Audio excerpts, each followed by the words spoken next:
Si ma grand-mère a accepté de subir les abusements, si ma mère a accepté de se taire et d'en subir la même chose, dû au respect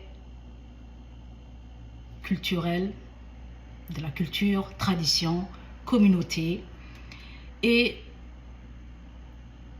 en tant que femme à cette époque-là, à ces moments-là, il fallait tout prendre en soi pour le bien-être des enfants. Toi qui m'écoutes actuellement, tu n'es pas obligé d'y passer par là. Tu n'es pas obligé d'en subir aussi.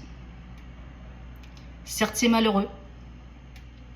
Moi, personnellement, si j'avais le pouvoir, j'allais y retourner au passé, à leur époque, et faire en sorte de briser ça. Je ne peux pas, mais je suis là dans cette décennie actuellement du XXe siècle. C'est là où je me présente. Karima, bienvenue. Lorsque tu choisis consciemment, toi en tant qu'adulte, femme, homme, de subir d'abusement physique, émotionnel, peu importe, parce qu'on en a tous souffert de notre enfance, pourquoi es-tu en train d'en subir à tes enfants? Pourquoi? Dis-le-moi. C'est qui l'adulte ici? C'est qui l'enfant? N'as-tu pas vu ses petits mains? N'as-tu pas vu ses petits pieds? N'a-t-il pas droit à avoir un cheminement différent que le tien? Est-ce que lui aussi il est obligé de ne pas être pris en considération? Parce que toi, tu n'as pas été pris en considération, ni vu, ni écouté, ni eu droit à quoi que ce soit venant d'émotions, à ceux qui t'ont mis au monde, à ceux qui t'ont élevé, à tes entourages à ces moments-là, à cette époque-là. Es-tu obligé vraiment d'en subir à cet enfant qui n'a pas voulu venir dans ce monde, mais que vous l'avez quand même amené pour votre bien-être, bien sûr? Parce qu'on ne va pas se mentir, on ne se marie pas pour nos beaux yeux, on se marie pour avoir des enfants. Et ces enfants qui n'ont rien demandé, mais qui sont quand même là, choisis à ce qu'ils ne te ressemblent pas. Choisis à ce qu'ils prennent un cheminement différent que les tiens. Tu peux choisir. Tu peux briser le trauma intergénérationnel qui se sont passés de génération à une autre, de décennies à une autre. Tu peux être le changement.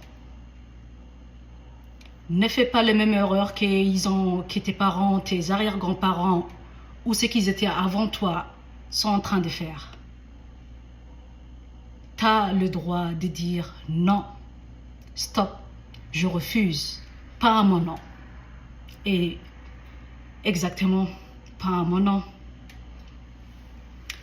Faites en sorte de créer une génération saine d'esprit, en bonne santé. Certes, la santé, c'est Dieu qui donne, mais toi aussi, tu dois porter tes efforts là-dedans. Ces enfants qui viennent après nous ont le droit d'avoir une vie plus meilleure que le nôtre. Bien beaucoup plus meilleure que le nôtre. Ils sont le futur de demain. Lorsqu'on dit que toute génération qui vient après l'autre est plus désastreuse que l'autre, je suis désolée. Je ne suis pas de cet avis. Toute génération qui vient après nous vont apporter quelque chose de surplus et d'extraordinaire que nous, on n'a pas eu, que nous, on n'a pas eu. On n'a pas eu à offrir à ce monde-là. Et en tant qu'humain, l'humanité est primordiale. On se doit là-dessus. Avoir des terres saines, fermes, des natures beaux, des paysages beaux, peu importe où tu vis dans ce monde, peu importe dans quel coin dans ce monde tu te réveilles chaque matin. Le monde est beau, la vie est courte, et étant courte, elle est encore plus courte avec nos décès. Et ça, c'est inévitable. Donc, lorsque toi, tu choisis à avoir des enfants dans ce monde, travaille-en pour qu'ils puissent pas passer le même cheminement que toi t'es passé.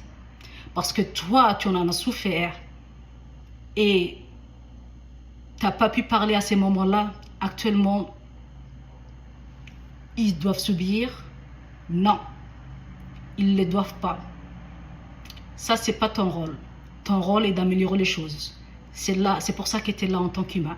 Améliorer les choses, apporter plus de positivité dans ce monde et croire au bien. Croire au bien. Moi, personnellement, j'ai dit non au trauma intergénérationnel. Certes, il y a des gènes transmissibles qui viennent en naissant dans ce monde. Ça, on peut rien. Mais je peux quand même choisir de m'éduquer, de chercher des soins à l'extérieur, de faire de la thérapie, de faire du retreat, d'aller dans des séminaires pour me cultiver, pour apprendre, pour essayer de changer les choses, lire, côtoyer les gens qui s'y connaissent dans ce domaine-là, comment être utile, fructile, échanger et briser ces chaînes. À toi qui m'écoutes, j'espère que tu es avec moi dans cet parcours, parce que beaucoup s'en viennent. Je te dis à bientôt. Merci.